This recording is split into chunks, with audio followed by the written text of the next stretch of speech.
Hey everyone, welcome back to the Mass Retirees Weekly Update. Today's Friday, June 21st. I'm Sean Duhamel. Thank you so much for joining with us and tuning in again this week. Now I've got three topics for you this week, one being the cost of living adjustment, which is our primary focus this week, along with two quick updates on Social Security, WEP, and GPO, as well as some developments on the Medicare side of things that we want members to be aware of. But first and foremost, with the COLA. We have 10 days until the start of Fiscal Year 25, which of course begins on July 1st. This time of year, the topic of the COLA, both the 3% COLA as well as the COLA base, is a hot topic of conversation. It is very frequent to get inquiries coming into the office, whether it be phone calls or emails or letters, with folks wondering what's up with the COLA. So at the state level, the state and teacher COLA is part of the state budget, and the current budget is the FY25 budget. A 3% COLA is contained in the budget. It was proposed by Governor Healey back in January when she first filed the budget proposal.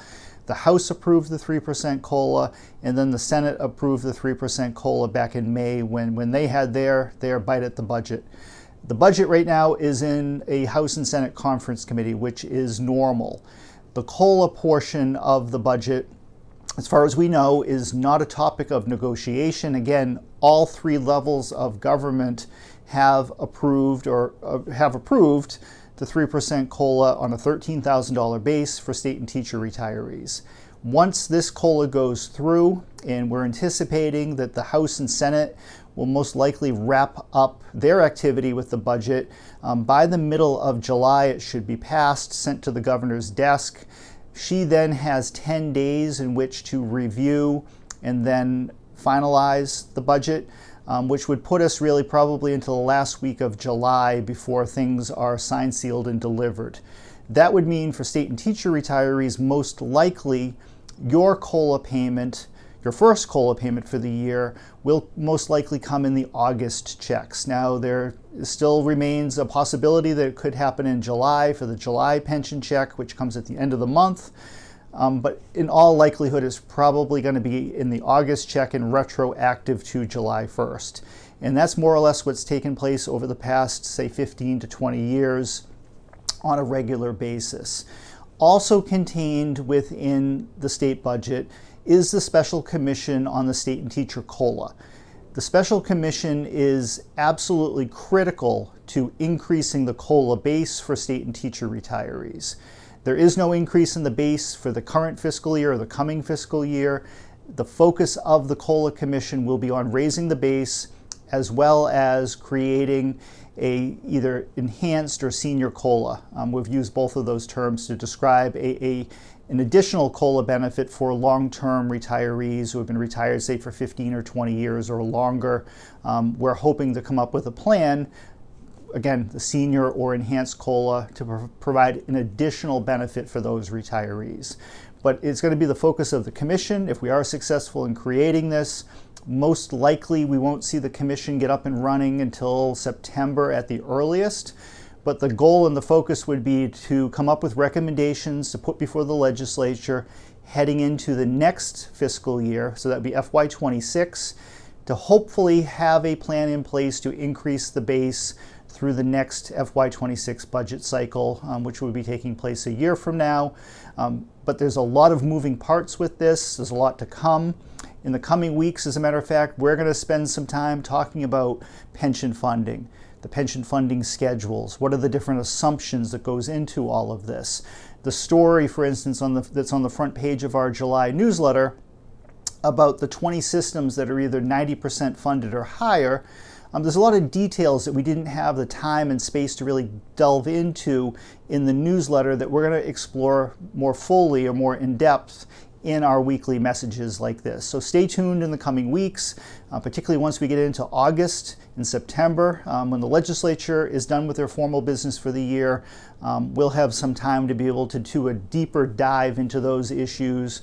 That way everyone has all of the information that you need to fully understand everything that's going on. Now at the local level, we have lots of good news to share at the local level. Now, as of today, we're aware of 80 of the 102 retirement systems, the local retirement systems, who have approved a 3% COLA for FY25. Now, I should point out that under state law, 3% is the highest maximum level that a retirement system can approve for any given COLA. The special 5% COLA that was approved 2 years ago, that took a special act of the legislature, and it was also a local option once the state had signed it into law. But that was a special circumstance in response to the severe spike in inflation that was taking place at that time. And while inflation is still extremely prevalent, all of us feel it every time we go to the grocery store or fill up a tank of gas, the COLA level has returned to 3%, and we do not anticipate any movement beyond 3%, at least in the near future. And one of the things to keep in mind with the COLA is that every single COLA you receive becomes a permanent part of your pension. What that means is that once it's a permanent part of your pension, it can never be taken away. So even though if you're a state or teacher retiree and the COLA benefit that you will receive in FY25 will be a maximum of $390 for the year, that $390 becomes a permanent part of your pension. And the cumulative effect of that really adds up over time. Now, in many other states and cities and towns across the country, COLAs have become more ad hoc, meaning that they don't take effect or don't take place every year. Some retirees may go 5, 10, 25 years, as was the case with our friends in Texas, receiving no COLA benefit at all. Or when a COLA is paid, oftentimes what we're seeing in different locations around the country is that COLA is treated as a bonus or a so-called 13th check that does not become a permanent part of the retiree's pension. So that retiree may see a boost of, say, $500 or even $1,000 in that calendar or fiscal year, but it's a one-and-done payment. They will not receive it again, where, again, here in Massachusetts, every COLA has that cumulative effect and it builds up over time. In addition to the 80 systems that have approved the 3% COLA for the coming year, we also are aware of 16 retirement systems, again, out of the 102, who have approved a higher COLA base for FY25. And we continue to see a lot of growth and movement at the local level in terms of the COLA. And the story that, again, is published in the newsletter right on page 1, talking about the top 20 funded systems. Some of those systems have done a fantastic job of sharing that success with their retirees, which is exactly the way that this was intended to work. As the systems grow and become better funded, the idea has always been that that success would be shared with retirees. Now, unfortunately, as you'll see in the article, there are some communities, and this is not the fault of the retirement boards. It's important for me to point this out, because the retirement board, that 5-member local board, does not have the authority on its own to increase the COLA base. It's a combination of approval from the retirement board as well as approval from the local legislative body. So if it's in a city, either the city council and the mayor in conjunction would have to approve a higher base. In a town system, it would be up to town meeting to approve the higher base, and so forth and so on.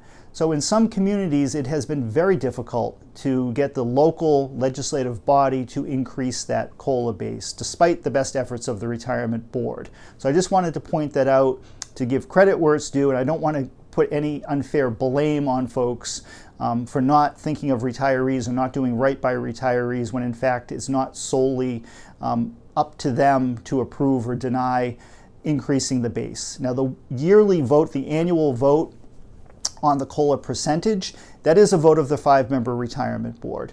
And as I said a moment ago, we have 80 systems that have confirmed a 3% COLA.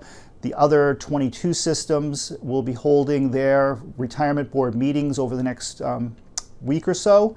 And we're anticipating that all 102 local systems will most likely approve a full 3% COLA. We will be very surprised and disappointed if any system rejects a COLA increase, given the ongoing inflationary pressures placed on retirees, and the fact that just last year in 2023 was again a double-digit investment return for nearly all of our systems. A system would be hard-pressed to say that they can't afford a COLA, given how well our systems have done in recent years. We'll provide a full update once we get into July and all of the systems come in with what their votes were. But again, we're anticipating that all 102 local systems will approve the 3% COLA on whatever local base happens to be in effect. And we'll keep you updated on all of that. Now, in terms of Social Security, I just want to thank those of you who have taken the time and made the effort to send in a personal statement as testimony to the U.S. Senate Committee on Finance, who of course held a field hearing just 2 weeks ago today in Columbus, Ohio, on the Social Security windfall elimination provision and government pension offset. And a number of you have blind CC'd myself and our association on those emails to Congress containing your testimony. I can't tell you how much we appreciate this, and just how important it is for our elected officials at the federal level in particular to hear from retirees in your own words and in your own voice as to what the impact of weapon GPO have meant to you personally. And as I explained over the past couple of weeks, these statements do not need to be anything overly lengthy. You don't need to write a novel. In some ways, short is better. But generally speaking, it's been about a page and a half of our members talking about how they qualified for Social Security, their private sector work experience, their military service, and just how devastating these two laws are on you in your retirement. And it goes a long way towards helping us finally get Congress to take action on these issues. Now, if you haven't submitted testimony yet and you're still interested, today, Friday, is the deadline by 5 p.m. this evening. Contained in today's email message from our association is a link with instructions from the U.S. Senate on how to submit testimony. So click on the link that's in today's email. You can get all the information you need. Just scroll down to the bottom of that website page on the Senate Finance Committee's website. Now, lastly, in terms of Medicare, we have some of our members who are enrolled in Medicare plans but do not receive a Social Security check. Or if they do receive a Social Security check, in some cases that check is insufficient or too small to cover the whole cost of the monthly Part B premium, which I believe is about $174 a month right now. So if your Social Security check is less than $174, there could be a balance left over in terms of what your payment is for Medicare Part B. So whether you receive no check at all or receive a reduced check, if you fall under this category, and most of you do not, most of you have a Social Security check to have a withholding from, and I want to be clear on this. I know it's a little bit confusing, but if you are one of these individuals, you should be getting a quarterly bill from Medicare for you to directly pay your Medicare Part B premium, whether it's in full or whatever portion is left over after your Social Security benefit pays for what it's able to pay for. Now, again, these bills come from Medicare directly on a quarterly basis. The reason why I'm bringing this up is that over the last couple of weeks, we've heard from a handful of members who claim that they did not receive a bill from Medicare. And some months went by where they simply didn't notice that they hadn't received the bill from Medicare until they went to a doctor's appointment or some medical appointment. And they were shocked to learn that they were no longer covered by Medicare, that their Medicare coverage under Part B had been suspended due to non-payment. Now, we were able to help get involved and bring them up to date in terms of their payments and get everything reinstated, both in terms of under Medicare, as well as either through the GIC or whatever local health insurance plan they're on. But it's a hassle. It causes a lot of anxiety with the member, as you can imagine. No one wants to go to the doctors and suddenly be told, well, I'm sorry, Mr. Duhamel, you don't have any health insurance. It's been suspended. It comes as a pretty big shock. So if you are someone who's receiving a quarterly bill from Medicare, just be mindful of when you normally would expect to receive the bill. And if for some reason it doesn't show up and a week or two goes by and nothing comes in the mail, pick up the phone, give Medicare a call, check in with them, just to make sure that something's not being lost in the shuffle.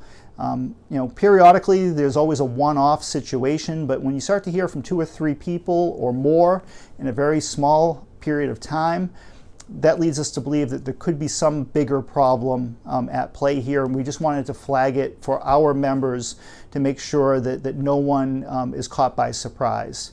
If you do run into a problem, whether it's related to this issue or some other issue with your health care, give us a call. A big part of our job here at Mass Retirees is as a service organization to assist our members with medical problems, questions, claims issues.